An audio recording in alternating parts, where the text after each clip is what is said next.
Bonjour à tous, nous voici à Rennes, porte d'entrée de la Bretagne et carrefour des grandes destinations culturelles et touristiques de l'Ouest.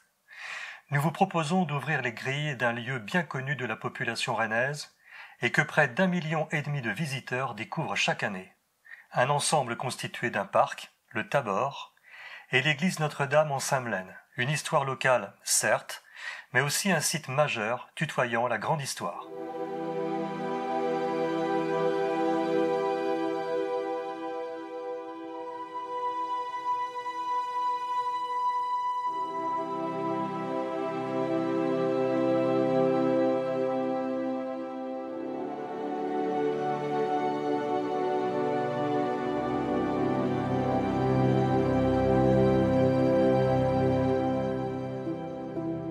Nous sommes au début du VIe siècle.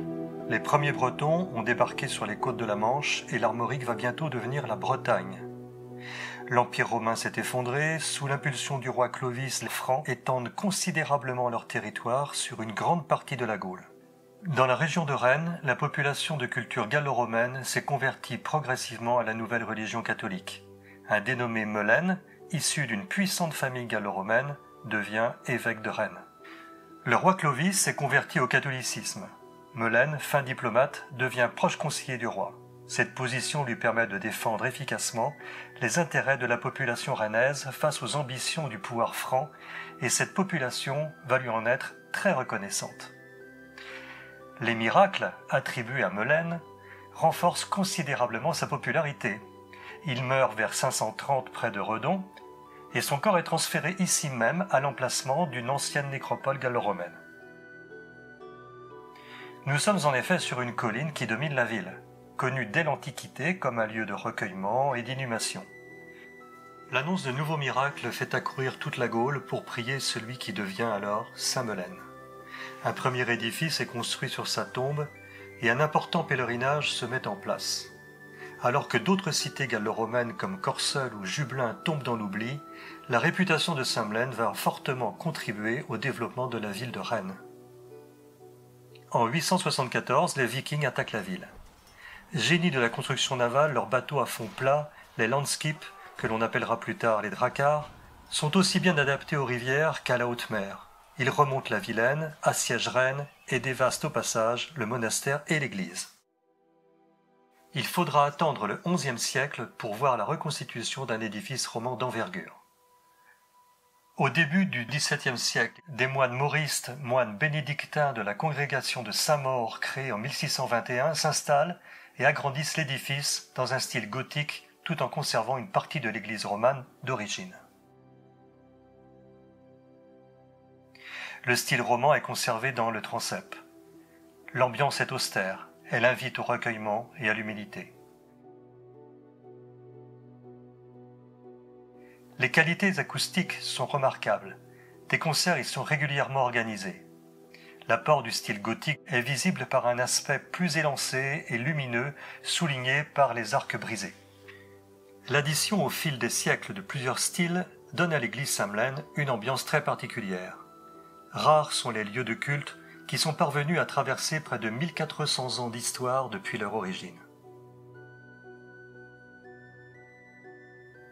À l'occasion de travaux en 1958, une fresque a été découverte. Elle représente le baptême du Christ à gauche et probablement la mort de Saint Jean-Baptiste à droite. On remarque également la fresque d'André Mériel Bussy qui date de 1942. Au cours de cette même année, un vitrail représentant le transfert de la dépouille de Saint-Melaine est installé.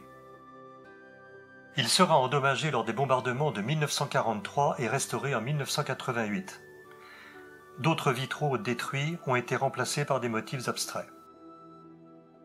La tour porche est également remarquable.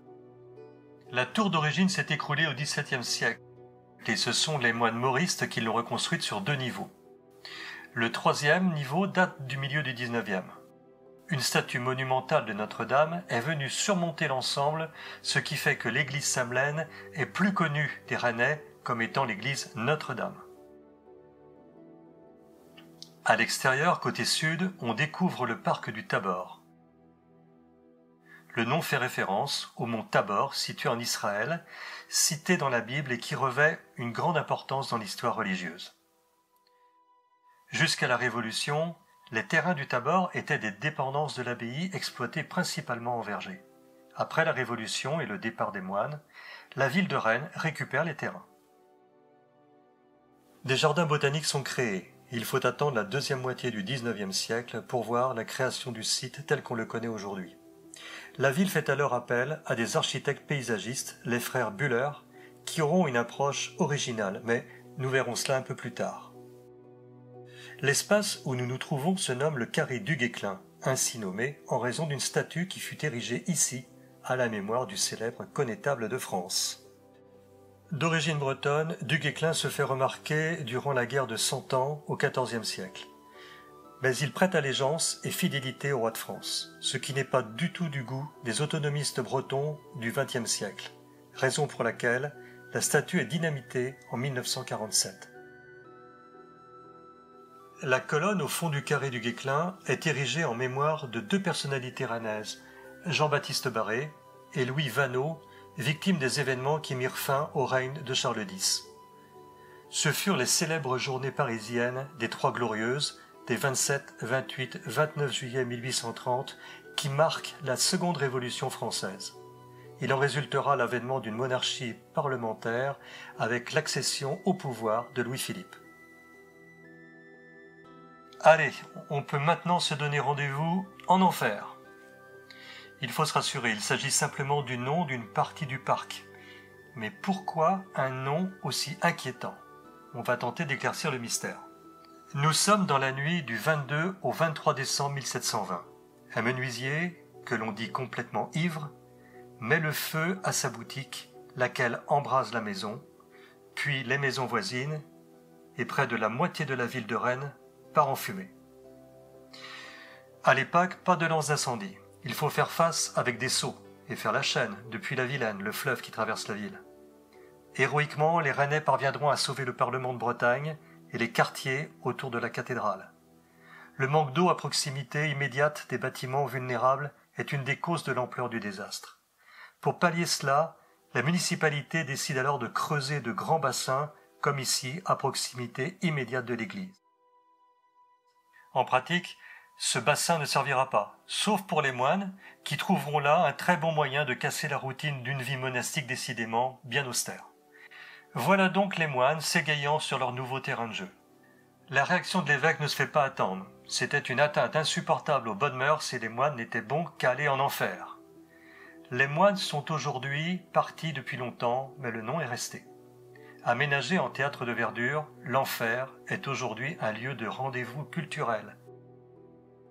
À proximité, on remarque le kiosque à musique datant de 1880, œuvre de l'architecte rennais Marteneau. Sa présence n'est pas anodine. À l'occasion des concerts et représentations, c'est un lieu de brassage social et générationnel très prisé des Rennais. Le kiosque a fait récemment l'objet d'une importante rénovation financée par la ville de Rennes. C'est tout un symbole de la vie culturelle rennaise qui reprend vie après avoir traversé près d'un siècle et demi de représentation. On poursuit vers les jardins à la française. On remarque tout au long du parcours un ensemble de statues réalisées par Charles Lenoir, enseignant à l'école des Beaux-Arts de Rennes et ses élèves. Les jardins à la française sont une occasion pour ouvrir une nouvelle fenêtre sur l'histoire. Après les traumatismes de la fin de la période médiévale, particulièrement la Grande Peste qui a emporté près de la moitié de la population européenne, il y a un vrai besoin de sécurité, d'ordre.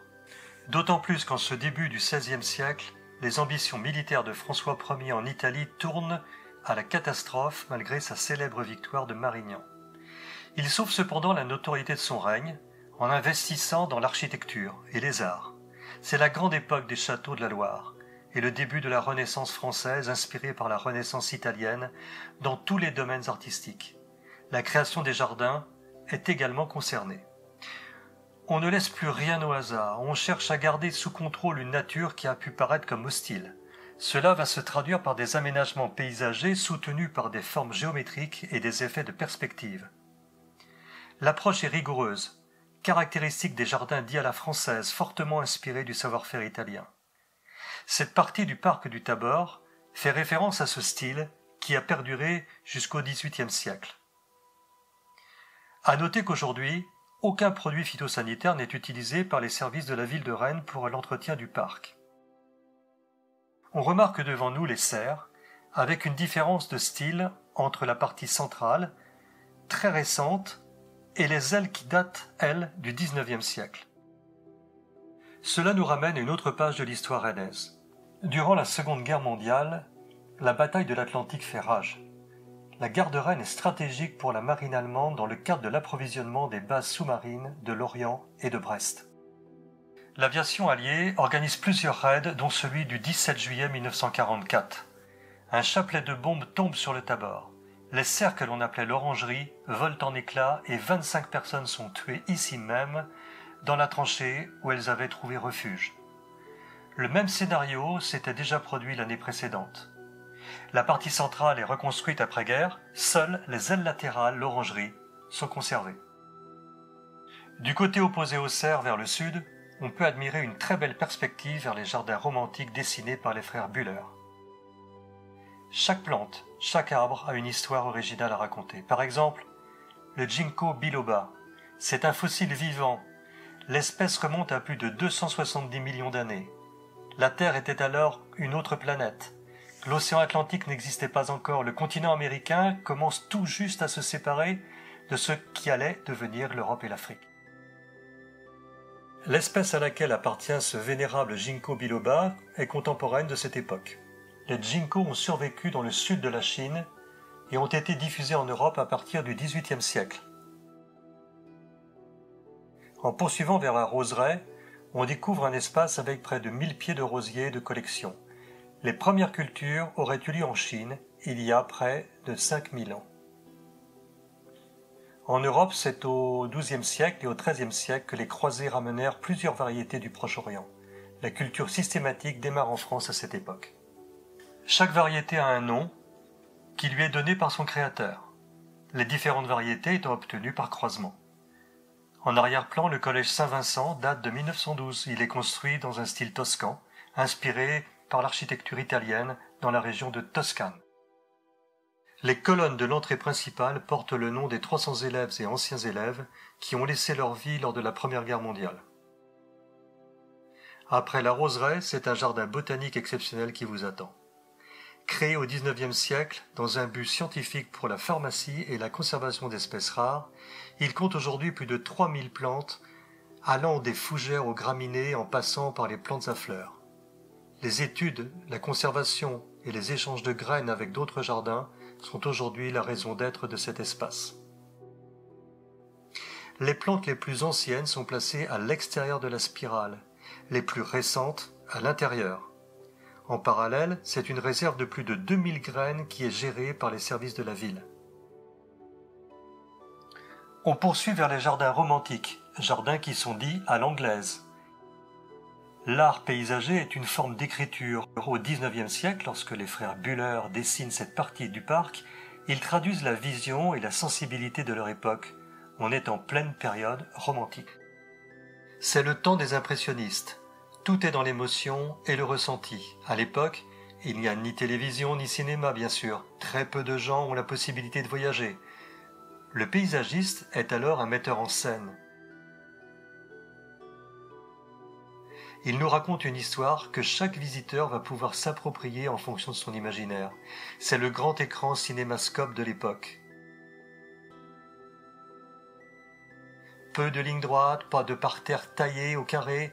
On évolue dans une nature telle qu'on l'imagine à l'autre bout du monde, on idéalise. Les espèces exotiques sont privilégiées. 150 ans après, cela fonctionne toujours si on prend le temps de flâner et de se laisser emporter par son imagination.